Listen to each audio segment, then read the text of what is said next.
evening, everyone.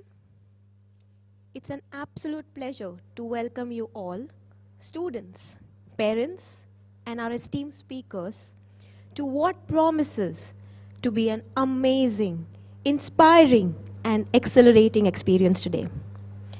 At Billabong High International School, we believe that education goes beyond textbooks and exams.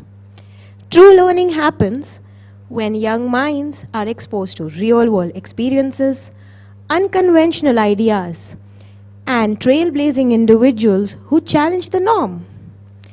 That is the exact vision behind Not by the Book, a special initiative designed to introduce students to careers that break barriers, refine success, and open doors to possibility beyond the tradition. Over the course, various sessions, we will hear from remarkable individuals who have carved their unique path, leaders, innovators, and pioneers of new industries. Each speaker brings a distinctive perspective and wealth of experience, proving that the future belongs to those who dare to think differently. It's a pleasure for me and an honor to introduce our first speaker, Mr. Harsh Kedia, an entrepreneur, educator, author, master chef, and innovator in the world of health-conscious Indian sweets. He was diagnosed with diabetes at a young age, and he turned this personal challenge into a life-changing and a game-changing business. At 26, he founded Conscious Mithai Wala with a mission to redefine Indian sweets by creating delicious, sugar-free alternatives that cater to both tradition and health. Beyond being an entrepreneur, Harsh is also certified diabetes educator, BSc in economics, author of 2 books, including Ultimate Sugar-Free Desserts, the world's first sugar-free dessert cookbook, 5-time TEDx speaker, the youngest speaker at Gulf Food, the world's largest food and beverage trade show, and he was also a contestant in MasterChef India Season 8. His work goes beyond business. He is committed to spreading awareness about diabetes, educating through workshops, and collaborating with healthcare experts to make way for healthier lifestyle. His journey is a proof that innovation, resilience, and passion can transform challenges into opportunities. I would like to call our principal ma'am, Ms. Deepa Shetty, to please welcome Mr. Harsh, and let's all put our hands together and give him the warmest welcome today. Welcome to Billabong International School, Mr. Harsh.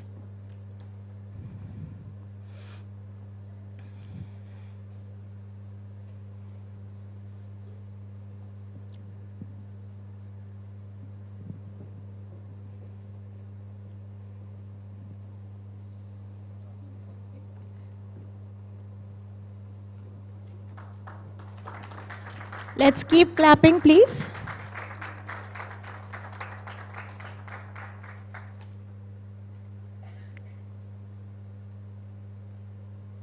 The stage is all yours now, Harsh. You can take over.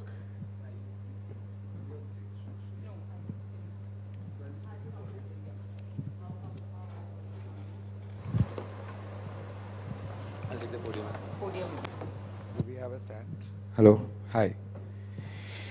I'll respect the stage. I'll take the podium. So you guys have more. ये light को थोड़ा सा dim कर सकते हैं? Just सामने वाला. Is it possible? ठीक है. Thank you. Hi everyone. Hello. Hi. Bright faces. I've been a public speaker, debater, and I used to do extempores in school. So I remember this podium when I used to stand here and introduce speakers and guests and dignitaries. I'm not someone who stammers a lot, but this means a lot to me that I'm being invited to another school as prestigious as this school. Schools look very different today than they did back in my time. This is the epitome of how I would imagine a 2025 school. So I think you guys are in a great space, kids. I think Billabong High International School, Mulund, you guys inaugurated last year. To sort of be a part of the space. I thought there would be more kids, less parents, but that is why I call myself Chef Uncle. Because when I was making the presentation, I called up a very dear friend of mine. We used to work together at this chef's kitchen. I don't know how many of you have heard of her, Pooja Dhingra, Lila 15 Patisserie. So this friend of mine and I used to work at Pooja's office, and she also runs a coffee business now. So we've all become entrepreneurs. We've all wanted to start our own thing. And her reason for becoming a coffee entrepreneur, and very strange of me to bring it up, is because of her love for coffee. So being so specific about what you love to do so much can actually become a full-time profession. And it's so important at any stage of your life to do so. She did it just about 6 months before she got married. She left her job and she's like, hey, I want to do what I want to do. Her parents told her that maybe start your business after you get married. She said, marriage is a part of my life and it's not my entire life, because school happens, high school happens, college happens, etc. and so on. So anyway, coming back, so she told me, don't get called uncle by a lot of kids when you go to school today, which is why I shaved, I got a nice haircut and I came, because I remembered school mein you can't get hair beyond a certain length. I think, is that still the rule in school? That's not the rule? Oh dear. So I still follow the rules. I see your hair. I like it. That was my summer holidays haircut. But yes, that's me. I'm Chef Kedia. You kids can call me Chef Uncle because of a respectful age gap that we have, and parents. Happy to chat, happy to know you guys better. Why I'm here today is because, like the introduction spoke about a very overwhelming list of things I've done. But whenever I come back on stage in a school or a college, I'm a student again, which means I identify as a sponge. I love to learn. So learning is such an important part of all our journeys, and learning is not confined to classrooms only. I heard that you have a pottery room here. You have a great infrastructure space where you get to learn so much. You should ask your parents. We actually pay extra money to go to pottery class and spend time with our spouse to do pottery as a part of learning, because it involves a lot of interpersonal skills. And learning does not only mean when you do a sport. It can mean when you play chess. You learn discipline, you learn strategy, you learn so much about life. My learning with cooking happened at my friend's house, because I'm talking 16 years back when I started cooking. I was a total of 12 years of age. And back then, my friend's parents were working parents. And he would have to figure out how to heat his food. And we were 12 years old, fifth, sixth standard, I think, yeah. And I used to go for tuition classes. I don't know if that's still a concept. So we used to go there to learn, and I used to see him in the kitchen. I was like, what are you doing? Because back at home, I was Raja Beta. I was getting everything on a plate, like hot food, hot milk, Bonvita, etc., etc. So I never had the privilege to learn anything in the kitchen. And I would see him do things. I didn't even know how to hold a knife. So I went up to him one day, I told him, can I help you? He's like, sure, why don't you just peel the onion? And I said, huh? He's like, pyaz ko chheel do. I said, how do you do that? He looked at me, how I look at my friends now who don't know how to cook. He's like, acha wo theek hai, just get vinaigrette from the fridge. I said, what is vinaigrette? He's like, Harsh, can you just peel eggs and give me? I said, I come from a vegetarian house. I don't know how this is done. He's like, you just go there and stand and watch what I'm doing. I was that young to realize that there are basic skills in life like cooking that everyone must know. Because when you're hungry, neither being a mom or a dad, a male or a female, or a boy or a girl will help you. So feminism parks its way outside, and I'm sure you kids know what feminism is, equality. Feminism will park its way outside the door when you're hungry at home. And I'm sure you learned all this a lot more in the lockdown. So that's when I started deciding that I want to learn how to cook food. I saw him make Maggie. Okay, now I'm sure you have regulations about how Maggie is eaten and not eaten. Back when I was a little morbidly obese, diabetic child, just before diagnosis, I used to eat Maggie the way I wanted. I would add cheese to it, mayonnaise to it, soy to it, ketchup to it. Everything you should not be having in a meal, in a lifetime, I would have it in one meal. And I would have 3 packs of that. So his name is Ridhay. He's one of the wine sommeliers of India now, one of the top guys in the industry. I saw him again on Instagram, and I found out that he's doing what he's doing because he loves to do what he does. And then उसने एक Maggie बनाई थी तभी, and I'm talking a good 15 years back. Would you believe it? Till date, I've not been able to recreate it. And when I ate that Maggie, I decided I wanted to be a chef, and that's how my journey started. I refused to stop dreaming. At that age, I said I want to go to MasterChef India or Australia because I'd never been abroad. I said one day I want to go and I want to cook food in front of people. Maybe if they don't understand what I've made, I'll win the show. Oops. There's a switchboard here. And for MasterChef India, of course, good reasons. My parents used to tell me, our son should go to KBC, Kaun Banega Crorepati? And I was like, no, I will not do very well. Because we had GK classes in school. Do you have that now? Oh. We had value education and GK classes back in school. And I think it's current affairs for you kids. That's how it works. Or like reading classes or whatever. So I said, no, I'm not going to go to KBC, I'll go to MasterChef. And that manifestation or dreaming continued till I was 26. I did not stop dreaming, and I feel personally, when you sit, and the idea of daydreaming, when you look at something and you want it so bad, you want it, you want to do it. I really want to become a grandmaster in chess. I want to become a Neeraj Chopra. No dream is invalid. No dream is invalid, and I promise you kids, because every single time I told another person, you are living in a very privileged time of life. I'm talking like I'm age old, I come from the ice age, but it's true. Because the time when I was growing up, and perhaps I am closer to a lot of your younger parents' age, and they're the age that my friends are, we were the internet starting generation, where our parents were going to start learning how to use a mobile phone, and you guys still have it. So for our parents to learn about professions that didn't exist was alien. So in that context and setting, if you can dream of something, you want to do something, you can do it. For us, we could go to the library, buy second-hand books and learn skills. I used to take money from my mother, and I come from a conventionally Marwadi house. And because of the internet, you know what Marwadi means. It's one of the communities of India.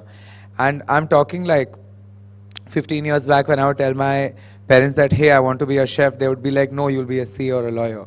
But today you have the availability because your parents, and I'm sure your grandparents or like people around you understand. For me, everyone said being a chef, it's not a great idea because how much will you earn? That time, MasterChef was confined to a TV show. It wasn't confined to a professional life or a lifestyle that people could sort of take up, right? So, I refused to stop dreaming. Can you tell me what you dream to become? Child, second person, first row. Or either of you, rather. What do you want to do, or what do you dream to do or become? You want to be a footballer? Who is your favorite footballer? Cristiano Ronaldo? That's great. How about you? You want to be a cricketer? Who's your favorite cricketer? Virat Kohli. Nice. Great. I've never watched sports in my life, but I know these two. So your dreams are valid. You know what I mean? I know what you guys want to do. And do you guys work towards it? Do you guys go practice every day? You do? Should I ask your principal? But it's great, you know, like, they're so passionate. Like, when I see children today, they're so passionate and they're so creative. Like, back in the day, maybe lack of, like, awareness, Of course, Cristiano Ronaldo, Manchester United, they were known. But today there are more deeper professions that people speak of. Like back then, if you would say you want to be an aeronautical engineer or an astronaut, it was like, wow. You know, but now there are more specific things. Like I want to be a furniture designer. Or I want to be an AI specialist. Do you guys know what AI is? Do you guys learn it? No? No chat GPT for classes? I have a friend who's a parent. And I think her son must be a certain age. And I'd gone to her house. We were just having dinner. And she went up to her son and she's like, school assignment was there. This one used chat GPT or something. And then cracked some sums. She's like, I saw it and I knew it's not done by him. I said, why? She's like, out of 15 steps, 6 steps were skipped. And going from A to B, B to C, it's difficult. I said, correct. I've done economics honors. So I can tell that you want to go from A to B, B to C. So while you're dreaming, there are no shortcuts. You'll have AI, you'll have ABC. You'll learn to find a cricket bat that will hit the ball on itself. But you need to remember that there's accessibility to 10 more people with the same cricket bat. So it's how you use it. It's how you utilize your dream. So in my season of MasterChef, we were in the top 16. Unfortunately, and they're all my friends by the way, the guys who came in the top 5. Unfortunately, no one remembers the person who came second or third. But it's not invalid that they came second or third. They also dreamt to be there, but the guy who came first dreamt and he did it. Why? Because he put in that extra effort. So it's not wrong to compete to become the first or the best, but it's where you are, because the person who came second is also equally happy. She got platformed. I came 16th on MasterChef India in my season, 16th. And you know what? I celebrated the most. I had like a little screening in my house. My friends were called when I was eliminated, and nobody knew, by the way, because we were on contracts. So every time there was an episode that was getting aired, I used to get messages on Instagram. People like you, oh my god, cute fan emails, long messages.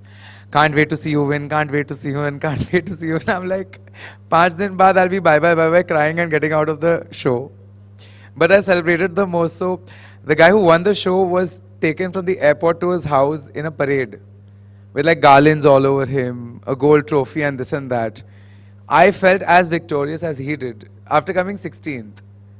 But between the first and the 16th person, I personally don't want to acknowledge the rest. Why? Because I did what I wanted to, because I dreamt of it, and he won his dream, which doesn't make mine invalid. So while you're working towards your dream, while you're doing what you want to do, don't be disheartened to dream. So what do I do for a living? I spoke about dreams, aspirations, blah, blah, blah, blah, blah, and I do what I do.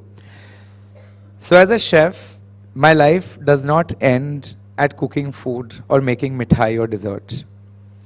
I attempt at making life comfortable for those people who have cravings like I do. So for example, ma'am loves tiramisu. Do you? You do like tiramisu? You seem like a person who likes tiramisu. So for example, ma'am likes tiramisu, but she's going to tell me like, Harsh, I'm off sugar. How many times do you hear this? I'm not having sugar, I'm vegan, I'm gluten free. No maida for me, no fried for me. Have you kids also heard it? Yeah, I'm on a diet, I'm trying to lose it. He's pointing at his father. So, I'm that uncle. Everywhere I go, I'm like, Arey, no sugar please, thanks. Sometimes people find it rude and I'm like, no, I'm just standing for myself that I'm diabetic. Like, and people are like, oh, will something happen to you? No. Life does not have to be in extremes. Like, I'm just saving myself. Like, I'm standing up for myself. So what I do is, I'll take ma'am's favorite tiramisu, I'll take my expertise and I'll make it sugar-free. That's a part of the journey. Now I've made it. How does it have to look? I have to present it. Then I'll do reading, research, learning. I said I'm a sponge. Then I start learning how to present it. Then there's buying. Then I'll go and buy cutlery. Then I'll think of costing. How much does it cost me to make? If I buy it at so much, and if I have to sell it at so much, I have to give a vendor so much. Swiggy, Zomato has a commission. Do you guys know Swiggy and Zomato also earn money while they get you food delivered to your doorstep? So Swiggy and Zomato has to earn, we have to earn, blah has to earn, blah has to earn. So it's a whole process. So being a chef does not mean, hi, two spaghetti alio olios, one tiramisu on the go. Doesn't end at that. So there's planning, there's preparation, there's growth, there's forward planning, there's a festival. So while a lot of people are celebrating Christmas and Valentine's, we are the ones who are preparing for it 2 months in advance. That is A part of my job. B part of my job is creating videos on Instagram. My videos on Instagram are very personal. So I'll ask my mother, come help me, come with me to the store. One day I'll wake up and I'll be like, okay, so today I'm traveling. Let me share what I carry in my handbag. So I always carry a bag with me. I think it's somewhere here only. How many medicines I have to take, what eye drops I need. I have varicose veins on my left leg, which was a complication of diabetes I developed. So I have to carry that sleeve. Then I need a balm because I'm growing older. Moms will relate if you all do. Especially the office going ones with younger people around. So I'll have to have a balm. Then I'll have to have X, Y, Z. So essentially, I have to do that. And then I will share a video about it because someone might be like, hey, listen, where did you get this particular balm from? So that's the influencer type. Did you guys know that being an influencer on social media is also a profession now? Yes? What do you think about that as a profession? You're nodding, come on. Don't be shy.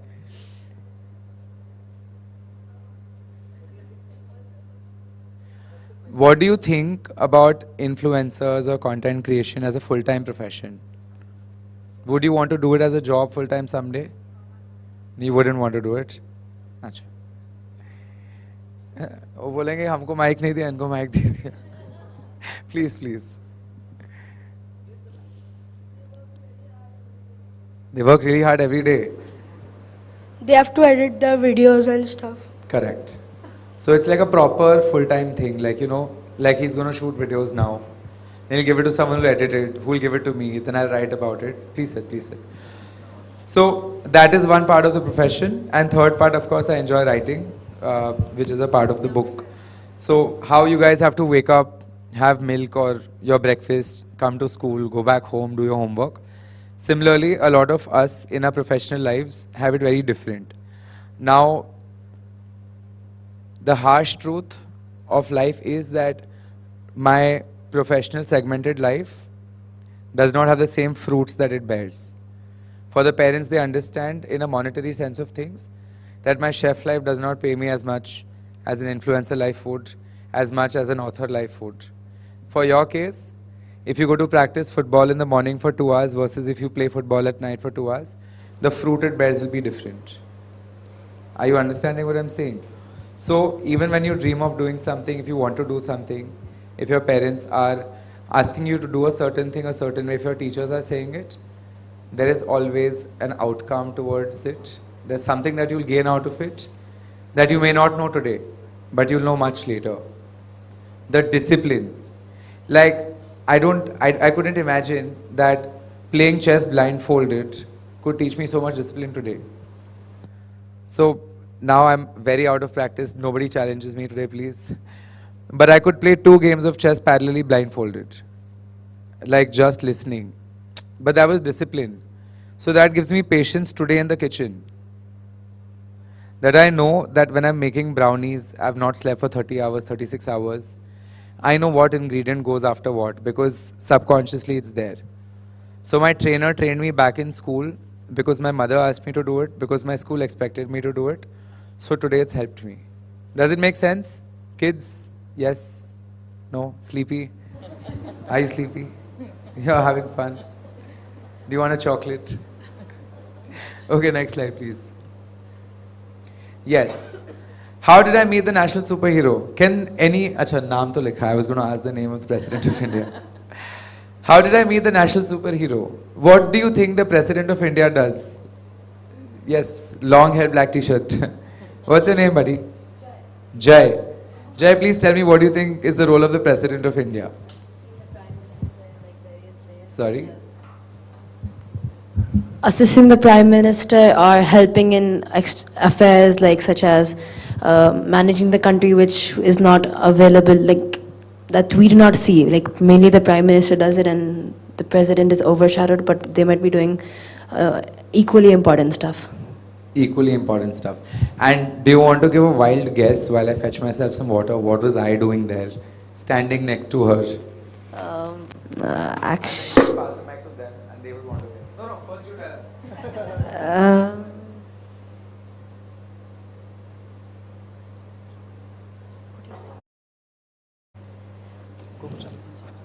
maybe he made something for her. I made something for the Yeah. President of India? Yeah.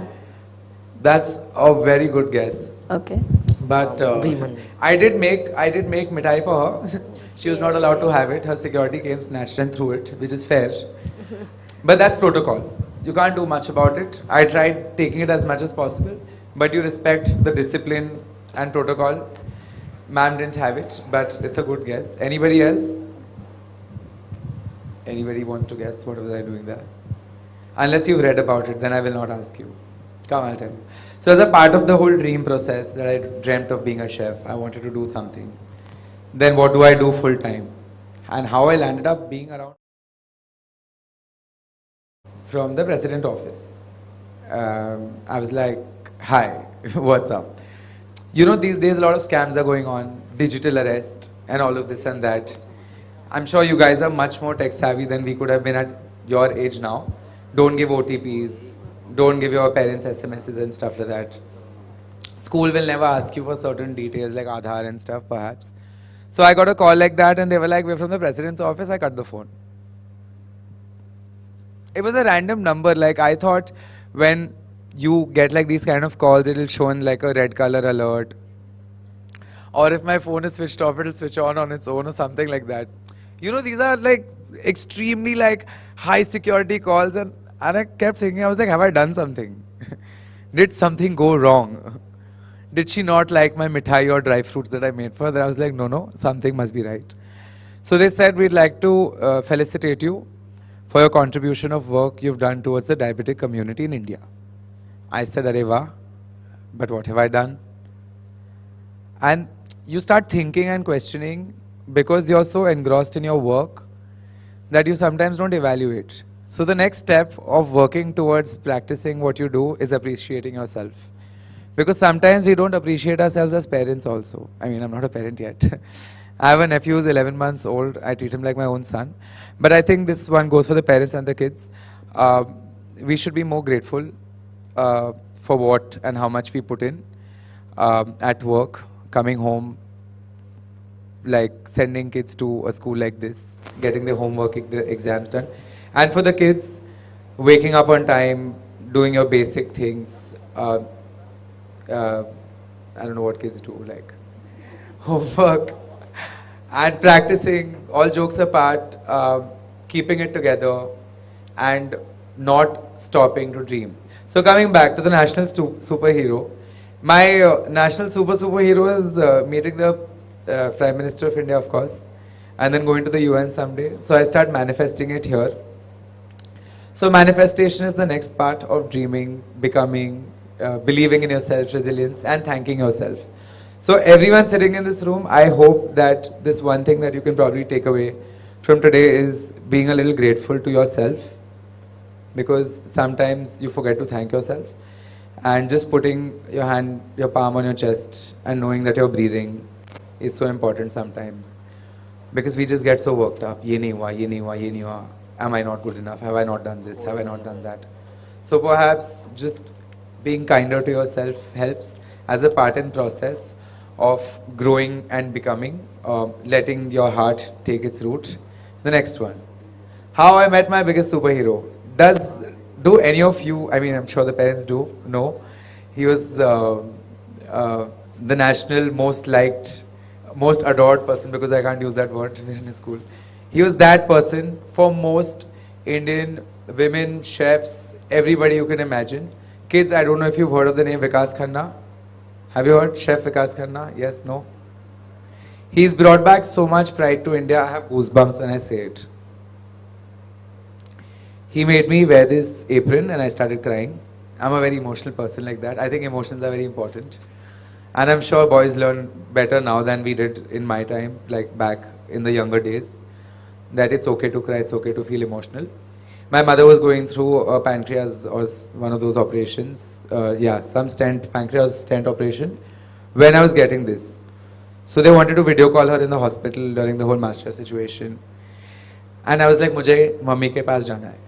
So at 26 also you can behave how you behave today, or even at 30 how I would call her after this event and be like, hey mom, it was great. So you can never stop being grateful to your parents for what they do for you, and for your teachers, of course, because what you don't learn at home, you learn at school, and it keeps going on. And like I said, learning never stops. So yes, I met Chef Vikas Khanna. He recently won a Michelin star. Do any of you know what Michelin stars are? Yes, no, yes. It's like, I mean, the extremity of an example would be like a Nobel Prize for a chef. So I know my reality, that I haven't dreamt of wanting a Michelin star, because I know my limit with my dreams also. Like, I'm very realistic like that. Like, I wanted to be on Forbes 30 under 30 Asia. I'm sure the kids don't know what that is. But that was the epitome of my life goal. I achieved it by the time I was 25. And after that, I was like, I'm content. Which brings us to the next part, being content. So I think it's very important to also be satisfied and to be content, as kids, as parents also. Because what happens is, sometimes the over-ambitiousness, wanting to be a go-getter, that my kid will be the first position here, or my kid will be the best footballer, chess player, and the kids also, of course. Why did I not win the first prize? Why did I get a bronze? Why did he get the best artwork and I didn't? Why did she win the debate and I did not? Sometimes it's very important to lose. Sometimes it's important to know your capacity and capability, because there's something called a burnout. And burnouts are also going to teach you, but at your age, you should be content and satisfied also, which is something I was not when I was growing up. I always felt less. 10th board exams, 96. Where did the 4% go? And I feel, and this is especially for the parents, and I'm sure this gen of parents are a lot more aware than when we were kids and the generational time and space was. The difficulty that actually goes behind achieving that number versus not achieving the rest of it. Okay? So this part is for the parents. I have chosen one of the most unconventional career paths as an individual. I would say it's been 90% hard work, 10% luck, because that'd be unfair to say that other people are not hardworking. It has played a 10% luck, but for the parents is what I have learned to reach a stage with my own parents who are now 60, and other friends who are parents, and like I travel and talk. Communication with your children is very important. Sometimes I feel just having a sit-down chat with them can do a lot of good for their day and yours. It's like this little therapy session you have with your child over a glass of milk or a cookie or whatever, like, hey, what's up, how was your day? Because I feel sometimes we're so involved in our own lives and scheduling. It's okay to skip a practice someday and just go for a walk in the garden, because, or go for a swim. Do something you like to do, not what your child likes to do. Like, take them along, not to a pub perhaps, but like just a restaurant, your favorite diner. Take your kid and just go and have a conversation. Maybe show them what you like to do and communicate with them. How that would help in a career way also is, sometimes children will open up about what they really like to do, not masked behind competition. There are 5 kids in a group, 4 like to do a certain thing, 5th does not. But the 5th one will really thrive to do what the 4 do and mask what they really want to. So as a parent, I think that's the thin ice break that will happen when you communicate. Second is understand. Sometimes it's not just about listening, it's also about understanding and being an empath. I think empathy is so important, and teaching your children empathy is because I come from a 15 years ago time where children didn't know what diabetes was.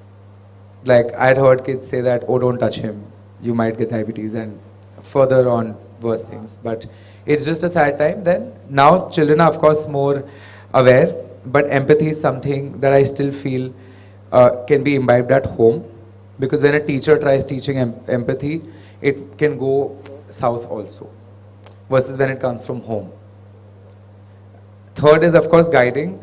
I think how you would guide your child not to trip and fall while learning how to walk, run, etc. Guiding your child at the right time is very important as well, because if your child says, I want to be an open sea diver at 15, you can perhaps tell them that you can consider this at a certain age. Until then, work on like basic things, because I was very unrealistic when I wanted to do things. At 6, I wanted to be a doctor, 8 engineer, 10 astronaut, 12 chef, 14 lawyer and chef, 15, 16 MasterChef, lawyer and chef. So guidance is very important. Instead of telling them, no, you do this, better why don't you try this? This is something that the school also wanted me to sort of add, like a little anecdote as a heart-to-heart, almost parent age, real parents of that certain age. Next, please. Being different is not bad. This is a quote I wrote on my way here, and I'll read it out because I don't remember it, of course. I just wrote it. I may be an entire toast or a bread with Nutella on it, or just a piece of bread in a pack waiting to be consumed. I may be brown multigrain sourdough or focaccia with hazelnut dark white or milk spread. What this means is that I may be different from other kids, but I'm also a kid. I may do things differently, I may have different issues, but that does not make me less of a person or a kid. Kids, this is for your parents, think over it, and parents, this is for your children.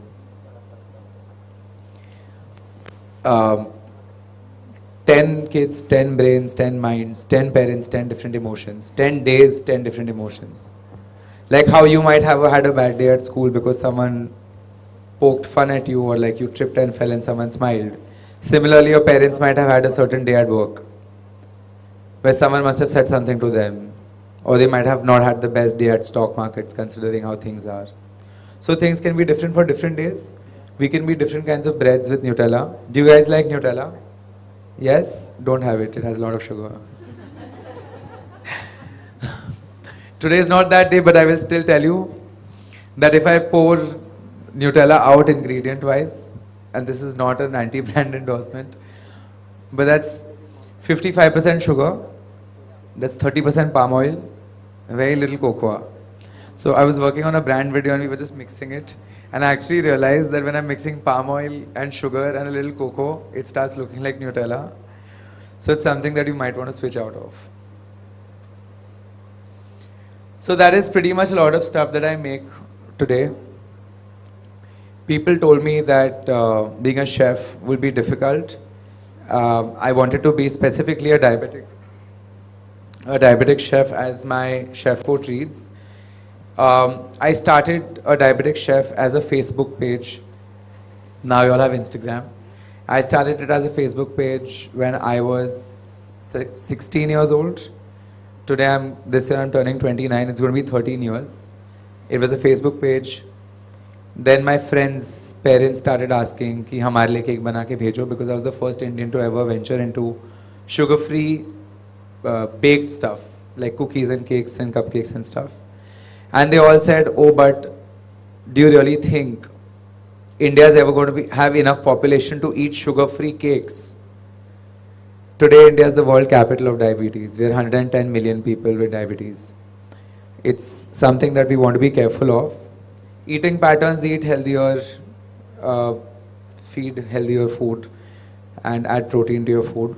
So yes, life does not have to be boring. Life can be colorful, even when you're navigating through your journey of difficulty. Even if you choose a non-conventional career path, and you continue to dream, and you continue to want to do things, and at this point in day and age, I think you have enough resources for studying and doing every single thing. Am I right, ma'am? I would love to come and learn pottery, or if your principal ma'am allows me someday. And you guys are free to join me. I think that's me. I'm free to ask questions, and please don't be shy. I'm sure you guys would have some questions, otherwise I didn't make sense for all this time. No, please, please.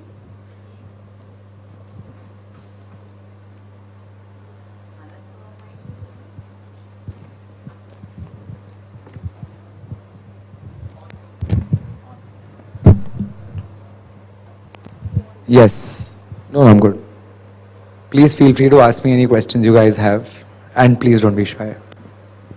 Kids can start and then the parents will be very motivated कि हम भी पूछेंगे अभी. Do you have something to ask?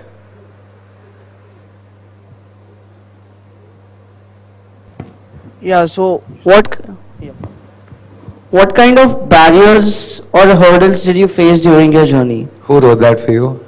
No. I'm joking. So one of the biggest barrier, you can sit. So one of the biggest barriers or hurdle that I faced in my journey, and I think everyone does, is from day one, you will not have supporters or cheerleaders. You know, like no one's going to come to you and tell you from day one that, hey, you're the best. I know you'll rock it. Similarly for me also, I used to be a very bad pastry chef. Like I was so bad at it that I'll bring up a funny anecdote. I made a cookie batter, and this is now again 1.5 decades ago. You guys are not born that time. I wanted to make choco chip cookies, but I didn't know that the main ingredient is choco chips. So I just thought they're basically brown butter cookies that you keep baking till they turn brown, dark brown. So I baked the same cookies 4 times for 20 minutes. Till there was smoke coming out of the oven. I'm like, now it looks like the Subway ka dark chocolate cookie. Now let me have it. But I told my mother, I was like, listen mom, मैंने ना कुछ बनाया, आप taste करो. My mother was always scared of tasting anything I would make. She'll be like, you always come up with such bizarre things. And ideally, moms are the first cheerleaders. No, she was still cheering me. She's like, I will taste it, but don't feel bad if I spit it because it looks very bad right now. I said, okay, done. I ate it. She's like, I was like, क्यों थूका आपने? What happened? She called the domestic help and she's like, something. She's like, इधर आओ, इसको dustbin में डालो. He's like, अरे भाभी जी, कौवे को खिला दो, कौवे तो खा लेंगे. My mother's like, कौवे भी नहीं खाएंगे because इतना जला दिया इसने. So when you start, you don't know where you're headed. Yes, Nikhil, I'm moving. So when you're starting with your career, see, everyone woke up there when I said yes, Nikhil. No one is listening to me.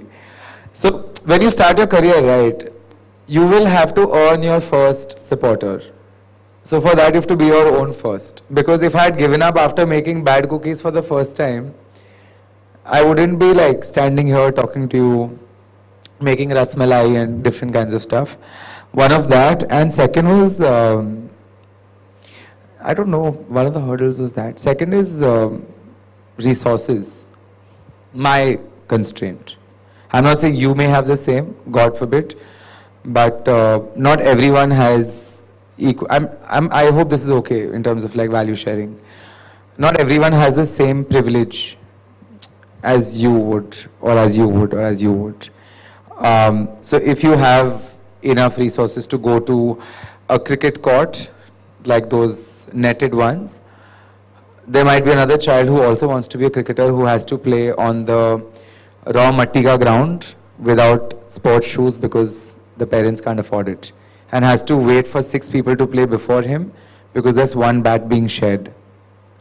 So resources were different. My parents didn't want me to become a chef, so I used to go to that friend's house and learn how to cook food from what he used to make. So those were pretty much 2 challenges I had, and I think I'm very grateful to them. So take your hurdles and turn them into a platform. So I hope that answers your question. I have Yes. one question. Yes, sir. So when you dreamt of becoming a chef and you You want to hold it here? So others can also hear you. Yeah. So when you dreamt of becoming a chef and you started that journey, were there any moment where you felt कि यार नहीं होगा, नहीं जम रहा है? You know, there is no template. You know, the career that you chose Yeah. is so unique. There is no set template like इतना पढ़ो, CA बनो, हो गया. ऐसा नहीं है. So, were there moments when you felt कि यार नहीं हो रहा है? Yeah, I have goosebumps, I'll be very honest with you, because when I was on my way here today also, and I promise this to you, I felt the same today.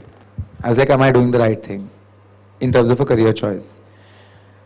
I'm very grateful to God, sources, my parents, the Almighty, everything I believe in, I'm very grateful for where I am. But when you're on your journey of growing or dreaming about something, you'll always doubt yourself. Am I doing the right thing? You know? So from day one, I was always like, अरे ये क्या है? मैं क्यों कर रहा हूँ? You know? Like I wanted to become a chef. Like you said, in a CA profession, I don't know how long term this works, but if you have the CA tag degree, you can always land back a job. In terms of being a chef, a hospitality degree does not confirm a job for you. So you have to be very practiced. If you're a natural also, you still have to practice. Because I picked up making Thai food recently. Family, I'm going to make Thai food for 20 people. I forgot how to make the green Thai curry paste because of lack of practice. 2-3 बार हाथ साफ करना पड़ता है. So as a chef, it will come back to you. For example, during MasterChef and before, when I was setting up Conscious Mithai Wala, sorry ma'am, I didn't introduce. I run a mithai ki dukaan, by the way, guys. So for context for kids, when your parents were your age, they used to go to mithai ki dukane because Swiggy Zomato nahi tha tabhi, to buy mithai for Diwali or for like Makar Sankranti and different festivals, or just general society celebration, jalebi, fafda, Sundays, etc. So I do that now. I think I'm the youngest mithai wala in India from my generation who sells sweets. And I make them sugar-free, so your grandparents, uncle, aunties, or some of your parents with either PCOS or diabetes can actually have it, enjoy it. My store is in Juhu. Why I give you that example was that while setting up the store, I cracked jalebi like that.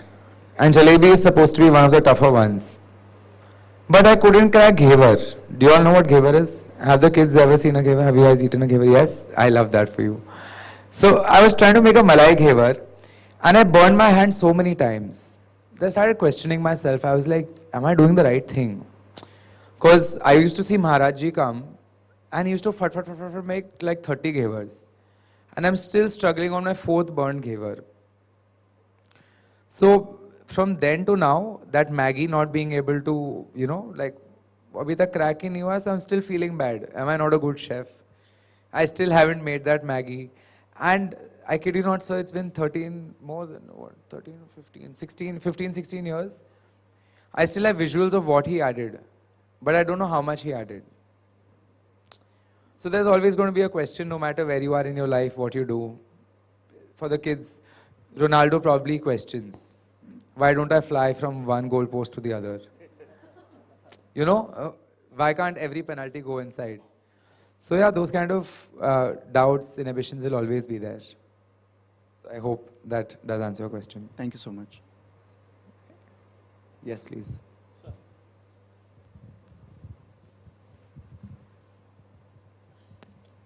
First of all, I'd like to congratulate you, Harsh, for your journey. Thank you so much. It's brilliant how you shared from, your childhood dream to where you are. And thank you for Deepa ma'am to have this platform and Billabong High International School where children can dream, as you said, they can actually start thinking about it from now.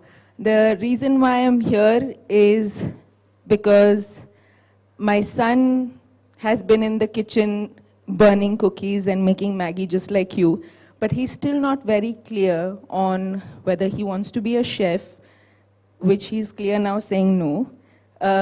He is unfortunately attending a class, that's why he couldn't come in.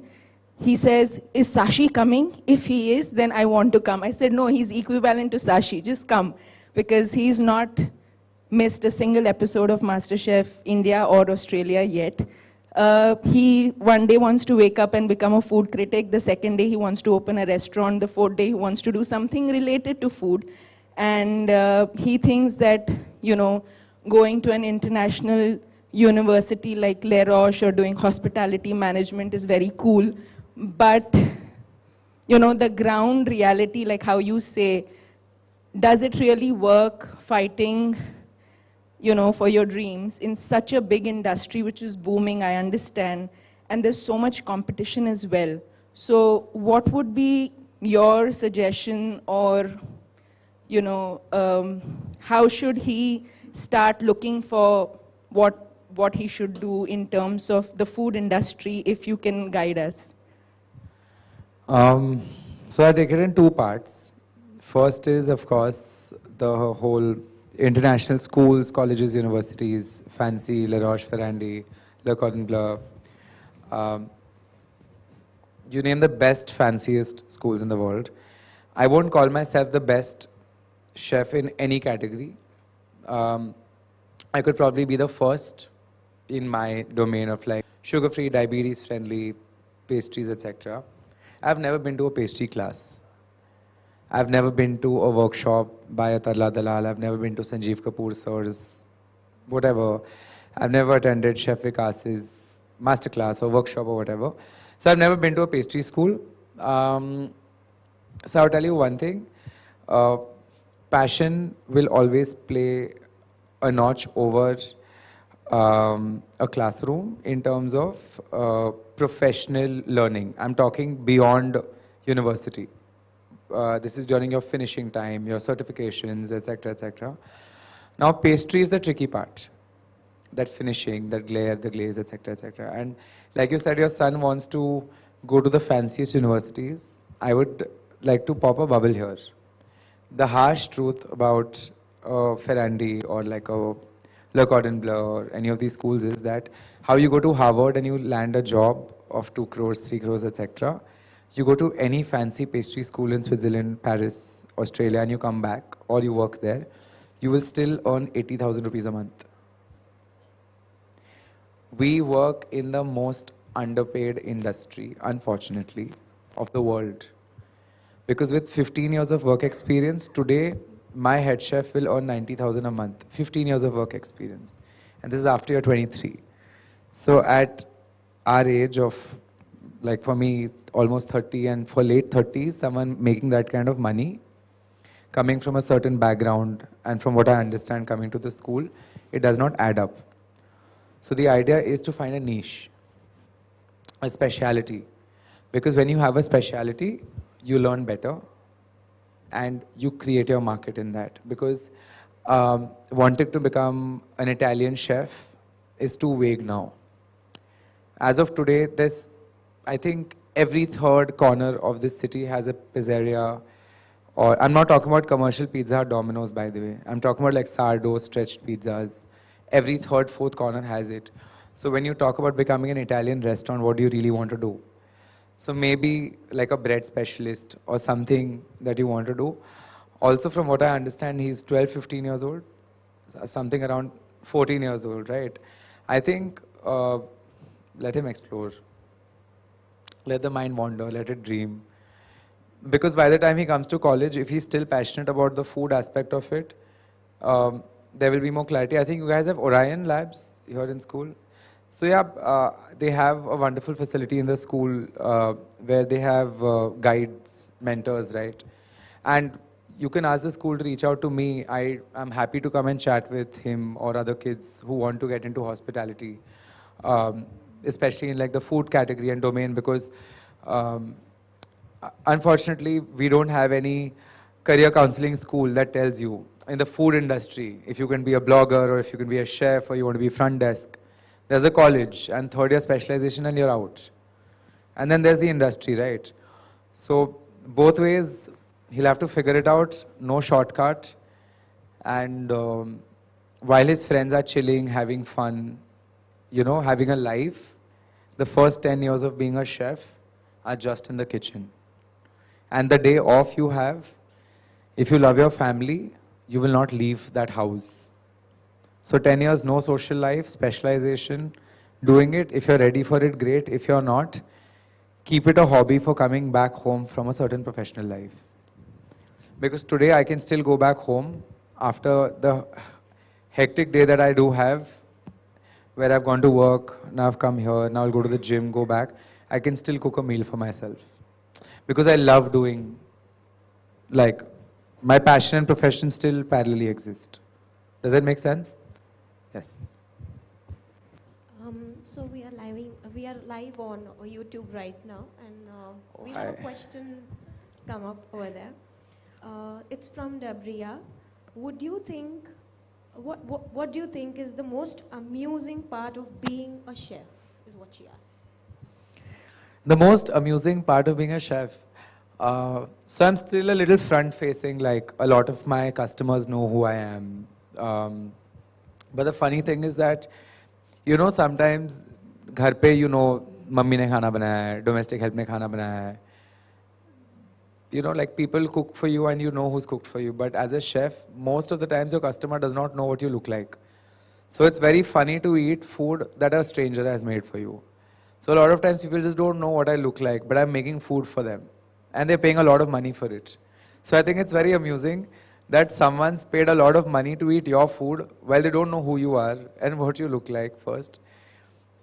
Second part for me, the amusing part of being a chef is that I get to travel and try a lot of food.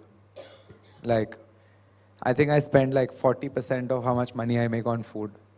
So it's like this vicious circle.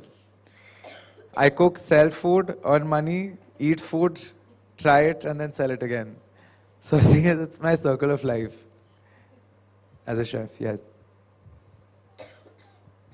Do we have any more questions? Yeah, hi Harsh. Hi. Thank you for sharing all that you have shared today with us. I just have two alarming things that I heard from you was 30 hours you didn't sleep and you have a very hectic life.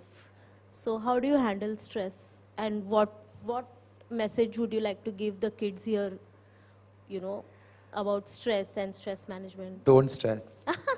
I'm serious. Like, I promise you, I mean it. Like, when I was that age, like when I was your age, I didn't even know what the word stress meant. And trust me, I'm sure I was ridden with it for good, bad reasons, which is also why I turned out to have diabetes at that age. I was 13 and a half, 14 when I was diagnosed with diabetes. I was morbidly obese, very, very like non-sporty. I would eat junk food. Whatever was available and in front of me that looked very nice, I would just pick it up and eat. 2 portions, 3 portions. So it's dreadful to think of it. I thought you meant it in a parental way. How do you handle stress? Not for the children. Children don't stress, yeah, like it's okay. Sometimes not having great grades is fine. Sometimes not being good at a sport is okay. Sometimes being very good at something that no one knows of is also great. Like, I didn't know I was such a good mime artist because I lost my voice one day at theatre class.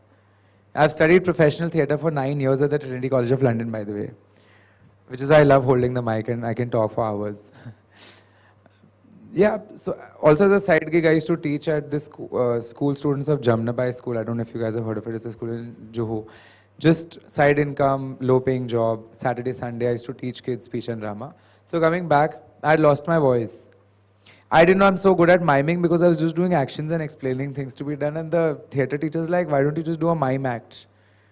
I said, what does that mean? Like, how do you do it? They're like, just what you were doing. Sometimes it's good to just do things that people don't understand and not stress about it. And parents stressing about children's stress is also a problem. Because I just feel that when a child sees the parents stressing, it works them up as well. Why is mom so stressed about what have I done? I'm sure your principal, I've met her, we've hung out a little bit. Your school is very flexible in terms of like the education system and learning curve here. So, A, that, B, 30 hours of no sleep. Now I'll come to the reality of life. When you grow older, when you're out of your comfort zone and cocoon, sometimes when you have to not sleep, it's okay to not. Now I'm talking as chef uncle, not friend, parents' friend. Like it's okay. Sometimes you have to sleep less. You're going for a tournament. You have to work extra. You have a paper that you don't understand well. You have to study more. You're not comfortable with something. You have to get uncomfortable. So, I think that answers your question. Unnecessary, don't stress. But not wanting to do something is an excuse of stress sometimes also, that, oh, I'm getting so stressed about this. You just don't want to do it sometimes. So yes. Are you smiling at me? Did I create a problem for you? I'm sorry, I'll make jalebi for you. So now we know in Billabong who do we need to contact for speech and drama teacher, right? I will happily come. We'd be happy to have you here as well. Any more questions? We're really grateful to have you here. Thank you so much. Honestly, it was really insightful, and you enlightened us with a lot of things, and probably the kids that they would see in the near future. It was an incredible session, I feel, and on behalf of Billabong International School, we want to extend our heartfelt gratitude to you for sharing this kind of knowledge with us. You have actually made us feel that, you know, how we should overcome these challenges. And that never give up attitude that you have, that truly inspires us. And I think that's why you've made such a remarkable mark in this food industry. So a big thank you that you've come here to share your knowledge with us, and thanks to you people as well to take out your precious time and be here as an audience. May today's session inspire us all to think beyond the ordinary. So thank you once again, and have a wonderful evening. Thank you, Harsh. That's my time. Thank you so much, everyone, for listening. I'll be around in case any of you want to chat.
नंबरचा mike चालू झाला. हां राहू दे असंच वरती नेऊन ठेवून दे.